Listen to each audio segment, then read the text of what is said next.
Okay, week 5. This is sculpture. The book this time doesn't have as many vocabulary terms as the last chapter did. It's also full of even more pictures than usual, which is interesting considering sculpture is one of the least accessible via the photograph, and the authors freely admit that. Sculpture is different than many of the other arts because it engages all of our senses a lot more fully, our sensa more fully. And it does that because it has a texture, it has a volume, it has a mass to it, a weight to it, that we, because of our sense of proprioception, our ability to know ourselves through space, we look at a sculpture and we have an immediate idea of what it'll feel like, how much it weighs, how smooth or rough it is, what each of the contours would feel like to us. Depending upon the materials it's made of, it might elicit a smell. So sculpture has a way of engaging us in a very different way than just a painting, which has a very singular avenue of approach to it. It's in front of us, we look at it, and then we can interpret it. We use the DIE model to describe and interpret it, but still it won't engage us as fully.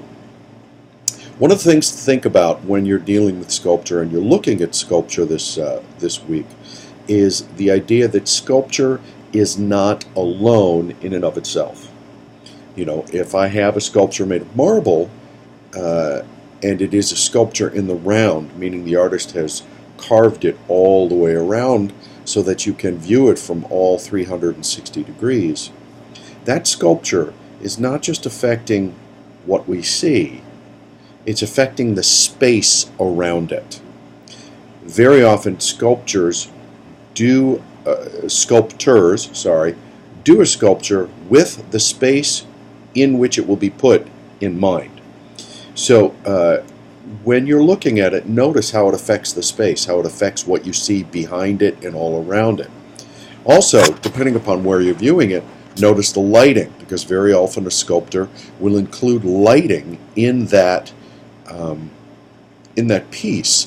Perhaps they want the shadows to be flowing out through space at us in a particular way. As you go around a three-dimensional sculpture, your perspective, your point of view shifts. Is there a particular position that the artist may have wanted you to use? There's a great difference in sculpture as well between representational, that which shows us something quote-unquote real or recognizable, impressionistic, environmental, various relief types of sculptures. What is your experience of all of these? I know that in Grand Junction, there's actually quite a lot of sculpture around the city.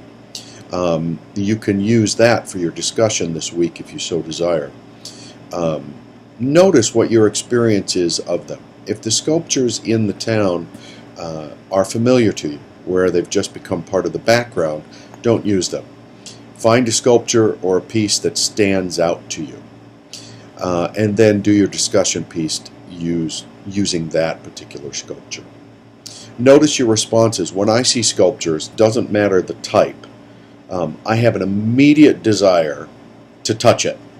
I'm a very tactile individual. The martial arts I practice are all involved tactily.